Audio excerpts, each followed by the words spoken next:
Unboxing wedding photo album nung kasal ko.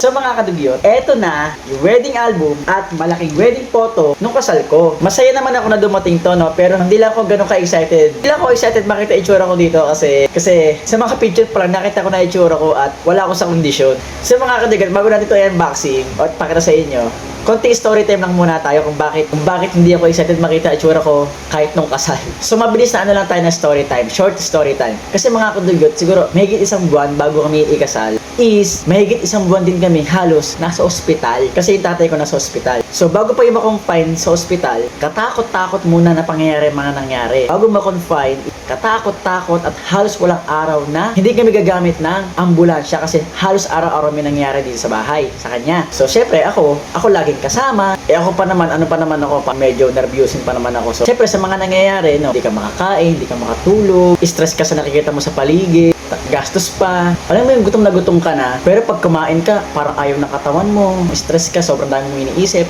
So sa loob na isang buwan, mahigit, hindi talaga ako nakapag-asikaso ng kasal. As in, wala akong naasikaso. Hindi ko alam na ikakasal na ako kasi ang isip ko na lang is lagi kami nasa ospital. So pag pupunta dito si Giselle sa bahay namin para mag-asikaso, pinapauwi ko rin siya agad kasi nga pupunta siya dito. Tapos maya-maya, may emergency na naman. Ako na naman nakasama, syempre. Kasi sabihin ko sa kanya, umuwi ka muna sa inyo kasi hindi kita maasikaso dito. Dito kami sa ospital na naman. Syempre, alangan na may sama ko pa siya sa ospital, di ba? So ayun nga, halos mahigit isang buwan din kami sa ospital. Doon na ako natutulog. Grabe, hindi ko naman makakatulog doon eh. Tapos lalo pa ako, namamahay pa ako. Hindi ako makakatulog pag yung wala akong kuskusan ng paa. Tapos Pasko't bagong taon, di ba? Masa-celebrate mo ba yun? Syempre hindi kasi may ganong sitwasyon sa pamilya nyo, di ba? So wala. Talagang stress malala. Habang nasa ospital nga kami, ang nag-aasikaso ng kasal ko na lang is yung ate ko tsaka yung asawa niya. So ang nangyari sa kasal ko is para lang ako umatid ng birthday party. Kasi nga wala na akong alam sa nangyayari. Hindi ko nga alam na ikakasal na pala ako eh. Para lang ako umatid ng kasal. Yun, ganoon na nangyari. Para lang ako umatid ng kasal ko. So nung kasal ko, wala akong ibang kasama kundi yung asawa lang ng ate ko na hinatid ako papunta sa venue. Yun lang. Kinasal lang ako mag-isa. Wala akong kasama kahit kapatid, wala kahit isa. Talagang ako lang. Tsaka yung asawa ng kapatid ko na hinatid lang ako doon. Tapos yung picture-picturean niya ako doon. So mga kadigot ngayon, eto na yung photo album. At eto naman yung photo na malaki. So yun, buti na lang nag-hire ang ate ko ng photographer para kahit paano naman may memories kahit paano. So ako talaga pero syempre kasal. So eto na, unboxing na natin ang wedding album na ayaw kong makita ang itsura ko. Ito na!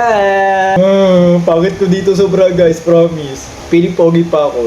Ay, tsaka pahabol ko lang pala. Bagay suot ko pala sa kasal. Ako lang din ang bumili guys. Ako lang din. Binili ko lang online. Siguro mga nasa 900 pesos. Ganda naman. Yun ang suot ko, 900 pesos lang. Ngayon, makikita nyo dito. Ito na! Wow! Sa mga kadigyot, ito na. Tignan nyo ang pangit ko. Diba yan ang tsura kong pangit ko dyan, oh. So, ayan ito yung cover photo. Cover photo. At, ayan guys. So, nagsuot nga pala ako ng salamin dito kasi sino yung eyebag ko dyan, walang tulog. Yan, ito pa rin suot ko guys. 900 lang yan, kumpleto na yan. Diba? Pwede na rin. Ito po na muna. Ito yung inaayusan siya. So wala akong alam nito kasi bawal daw kami magkita. Tapos bago pa nga yung bumaba ng bad trip na itsura niya, hindi ko alam kung bakit. Bad trip itsura niya nung bumaba ng sasakyan. At ito naman yung nasa venue na kami. Ayan. Dito may picturean. So pinicturean siya dito. Ayan. Next. Ito na, pangit ko, grabe. Tignan yung buhok ko. Ba't ganyan? Ang pangit. Lakas ng loob magpa-picture ha. Posing-posing pang pangit talaga. Ayan ko na. Ito naman yung sa kasal namin. Ayan guys. So ayan siya. Nag-away kami dito. Alam niyo kung bakit. Kukwento ko sa inyo bakit kami nag-away dito. Kukwento ko rin sa inyo kung paano kami nagkaayos agad. So andito nga kami sa tawag dito. Basta andiyan kami kasama namin yung iba ikakasal. So ayan, dito kami, no. Sigurado kami. Ayun kami, no. Ayun. Ayun kami. Kasi guys, hindi talaga ako mahilig mag-picture. Hindi ako mahilig mag-selfie. Kahit nasa magandang lugar pa ako, hindi talaga ako mahilig mag-picture. Kasi hindi man talaga ako pictureable na tao eh. Hindi talaga ako mahilig mag-picture sa sarili ko. So sabi niya dito, gusto niya mag-picture kami. Gusto rin bukod ko mag-picture. Syempre pa selfie, di ba? Awkward kasi nakikita yung tao sa likod. Yung nasa likod namin, umiiwas. Doon sabi ko, parang awkward ako hinihiya. Sabi ko, ikaw na lang mag-picture kasi nahiya ako, ganyan. Ayaw niya, nagalit. Sabi ko, bakit ka nagagalit? Eh, nasa ano tayo? Hindi, nagalit din ako. Parang nagalit din ako. Di, ayan, di kami nagkikibuan talaga. Hindi talaga kami nagkikibuan. As in, kasi pares na kami bad trip sa isa't isa, no? Buti na lang nagsalita yung photographer, sabi ng photographer. Parang ano daw kami, candid. Parang kunyari, nag-uusap-usap, ganyan-ganyan. Kasi hindi na kami nagkikibuan talaga eh. Buong ceremony, hindi na kami nagkikibuan. Sabi ng photographer, mag-ano po kayo yung parang candid or kunyari usap-usap. Di ayun, bigla ako natawa. Sabi ko, buti na may photographer kasi ikaw lang photographer. Ito, hindi tayo mag-uusap, ganyan-ganyan. Di tawa ako ng tawa. Hanggang sa nagbati na lang kami. Tapos guys, eto na, picture ng mga ninong. Ito yung mga kamag-anak niya ni Giselle, sa mga ninong ko rin yan. Tapos, eto naman yung kaisa-isahang ninong ko na pumunta guys. Sa totoo lang, hindi ko talaga in-expect na may pupunta sa akin kahit isa. Tsuhin ko kasi siya eh. Tapos yung ninong ko na. So, hindi talaga ako makapaniwala na may pupunta sa akin.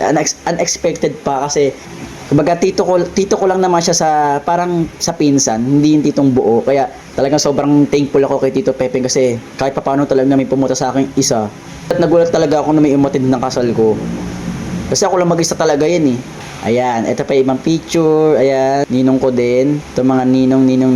Ito pa pala ang nanay at tatay niya. Ito naman yung kay Mayor. Nahiya ako nung pagpasok dito kasi pagpasok namin dito, pinapunta kami sa gitna. Picture pa pala kami doon. Unang picture, syempre magkatinginan muna. Tapos kiss daw, kiss. Syempre, bilang conservative ako, nahiya ako, no? Kaya naka-smile ako habang nakakiss. Awkward tuloy. Pagkatapos ng kasal, ayan, may libre kaming bigas. Hanggang ngayon hindi pa ubos, guys. Tsaka, meron kaming rice cooker. Ito pa laman niya, ayan, ito yon, hindi pa ubos. At, ayan, ito yung sa ceremony, yan. Buti may photographer kami talaga. Kasi kung wala, hindi kami bate. Hindi talaga kami bate, hindi kami nag-uusap dyan eh. Next. Okay, ito na yung mga picture-picturean. Ayan, etong lahat yung sa side niya, buong kamag-anak niya. Ito kamag-anak. Ayun, ito pala. Yung asawa ng ate ko, tsaka ninong ko. Ayan, sila yung dalawa yung kasama ko nung kasal. Ito rin, buong family niya. Pangat ko talaga dito, yung hiya ko eh. Ito naman yung makeup artist niya.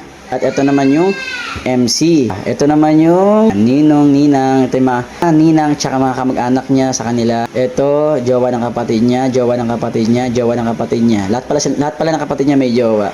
Ayan, asawa ng ate ko. Ito yung family niya, buong family niya. Ayan siya. Ito na yung sa na to, reception na. Ayan, kumakain na kami. Alam nyo guys, sa buong hindi ako makakain tsaka hindi rin makainom ng tubig. Ewan ko, yung hinainan naman kami sa table pero hindi talaga ako makakain tsaka makainom ng tubig. Kasi syempre sa dami kong iniisip, sa dami nang nangyayari. Ay, ito na yung dancing. Yan. Sinayaw niya yung tatay niya, sinayaw ko yung nanay niya. Yan. Kasi, tito ko si Boy Iboki na sinayaw niya. Ito kapatid ko. At ito yung kakain kami, guys. Siya gutom na gutom ako. Gutom na gutom pero hindi makakain. Yung kanin ko, binigay ko sa kanya kasi nahihiya siyang mag-extra rice. So, alam ko naman na mahihiya siya. Kaya yung kanin ko, binigay ko na sa kanya. Totoo yun, hindi ako nag-jojo. Sene! Pangit ko! Pangit! Ayan. Siya na lang tignan nyo. Ayan. Mas okay pag may suot akong salamin kasi natatago yung eye bags ko, di ba? At Senen! Ayan na! Di ba? Ito na yung album. At ngayon naman is, eto ng napakalaking photo. Siguro din yung panabit sa dingding. Kahit ayaw ko man makita, kailangan. Wala, eto na. Ito na. Ayan na. Tignan ko lang.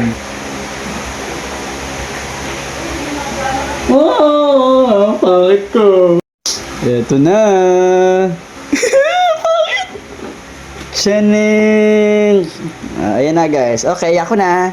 Sa mga kadagat, ayan, ito na aking photo album at photo. So, ayan. Ayan, pangit ko.